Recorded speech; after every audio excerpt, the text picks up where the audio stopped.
நாள். இந்த உன்னதத்தை நம்ம தெரிந்து அந்த அரபாவுடைய நாளை நம்ம எதிர்கொள்ளக்கூடியவர்களாக இருக்க வேண்டும். ஒன்று. இரண்டாவது என்ன அப்படின்னா, நமக்கு துல்ஹஜ்ஜுடைய 10வது நாள் தான் பெருநாள், எல்லாருக்குமே தெரியும்.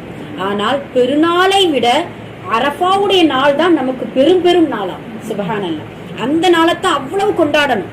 ஏன்னா யூதர்கள் உமர் ரலியல்லாஹு அன்ஹு அவர்களிடத்துல கேட்பாங்க, உமர் ரலியல்லாஹு அன்ஹு அவர்களே, அல்லாஹு தஆலா ஒரு வசனத்தை இறக்கினான் இல்லையா, அந்த வசனத்தில் இறக்கப்பட்ட நாள் எங்களுக்கு தெரிந்தால் நாங்கள் பெருநாளாக கொண்டாடுவோம்.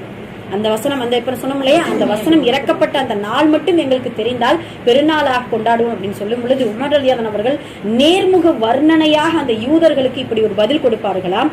உங்களுக்கு மட்டும் வசனம் இறக்கப்பட்ட அந்த வசனத்துடைய முக்கியத்துவம் தான் தெரியும், ஆனா அது எப்படி இறக்கப்பட்டுச்சு, எந்த நேரத்தில் இறக்கப்பட்டுச்சு அப்படிங்கிறத உமர் ரலியல்லாஹு அன்ஹு அவர்கள் நேர்முக வர்ணனையாக சொல்றாங்க.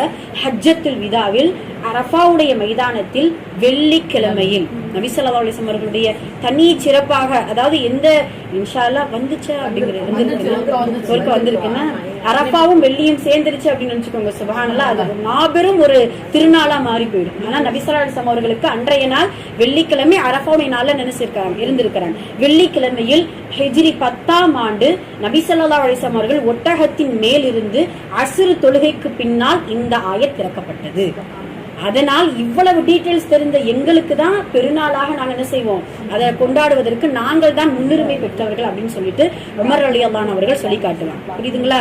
அதாவது ஹஜ்ஜத்துல் விதாவுல அரஃபாவுடைய நாள்ல வெள்ளிக்கிழமையில ஹிஜ்ரி 10ஆம் ஆண்டு அஸ்ர் தொழுகைக்கு பின்னால் நபி ஸல்லல்லாஹு அலைஹி வஸல்லம் அவர்கள் ஒட்டகத்திற்கு மேல் இருக்கும் பொழுது இந்த வசனங்கள் இறக்கப்பட்டது அப்படிங்கறத நபி 5:3 மாயிதால 5:3வது வசனம். இன்ஷா அல்லாஹ் வீட்டுல போய் எடுத்து அதை ஒரு முறை படிச்சு பாருங்க இன்ஷா அல்லாஹ். அப்ப அன்றைய நாள் பெருநாளாக கொண்டாடப்படுவதற்கு தகுதியான நாள் அப்படிங்கறத நபி ஸல்லல்லாஹு அலைஹி வஸல்லம் அவர்களுடைய அந்த அந்த அந்த வசனம் இறக்கப்பட்ட நாளின் மூலமாக நமக்கு தெரிய வருது. இது இரண்டாவது சிறப்பு. மூன்றாவது சிறப்பு என்ன அப்படின்னு சொல்லுங்க.